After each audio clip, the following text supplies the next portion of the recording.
Azra works as manager operations in XYZ Limited. She has been authorized to access internal software of XYZ Limited in order to record and view daily operation reports. However, by chance, she discovered a system loophole that gave her access to view and edit all employee attendance and time records.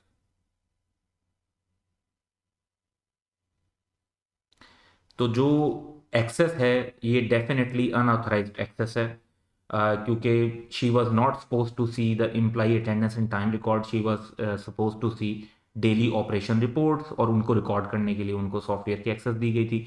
तो उस जो access authorise दी जाए उससे ज़्यादा भी अगर किसी कोई जो है वो एक्सेस लेता है किसी डाटा या इंफॉर्मेशन सिस्टम की, तो वो भी अनऑथराइज एक्सेस समझी जाएगी। तो क्लियरली ये एक अनऑथराइज एक्सेस का इशू है। रिक्वायरमेंट ये है कि advise Adara in regarding the legal consequences in following independent circumstances. तो दो सर्कमस्टांसेज हैं और दोनों इंडिपेंडेंट, यानी दोनों एक दूसरे से कनेक्टेड नहीं है। If she uses her access to edit her personal attendance record to reduce leaves utilised during the year, यानी जो छुट्टियां की हुई हैं उनके रिकॉर्ड को जो है ना इंटरफेयर करने की बात हो रही है, तो इसका मतलब ये है कि इसमें तो डिसऑनेस्ट इंटेंशन भी आ जाएगी और फिर ये एक ऑफेंस समझा जाएगा और इस ऑफेंस की जो है पनिशमेंट भी होगी, तो उसको हम डिस्कस करेंगे। सेकंड ये है कि she does not edit any data informs relevant department और top management about her unauthorised access immediately.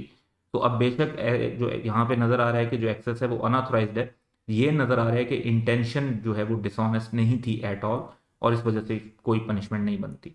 तो हमारा आंसर बेसिकली क्या होगा? सबसे पहले पार्ट ए की अगर हम बात करें तो हम कहेंगे कि इम्प्लाई रिकॉर्ड जो हैं वो क्रिटिकल इंफ्रास्ट्रक्चर इंफॉर्मेशन सिस्टम या डाटा तो नहीं हो सकते, क्योंकि ये कोई नेशनल सिस्टम वगैरह नहीं है। XYZ limited might be just a normal company. तो जब अपना लीव रिकॉर्ड चेंज किया तो इंटरफेरेंस है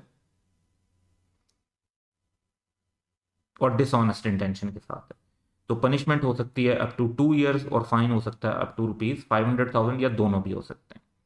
जो सेकंड सिचुएशन है जिसके अंदर उन्होंने कोई डाटा ना ट्रांसमिट या कॉपी किया ना इंटरफेयर किया, और जो अनऑथराइज्ड एक्सेस थी वो भी बाय चांस है, कोई डिसऑनेस्ट इंटेंशन नजर नहीं आ रही, तो इट इज़ लाइकली कि वो किसी भी पनिशमेंट के लिए लायबल नहीं होंगी। And that is the right thing to do कि अगर आपको कोई सिस्टम में लूप होल नज़र आता है तो उसको रेलिवेंट जो पर्सनस हैं उन तक कम्युनिकेट किया जाए और वो सिक्योरिटी और प्राइवेसी का जो लूप होल है वो ख़त्म किया जाए, बजाय इसके कि उस लूप होल का कोई मिस यूज़ किया जाए।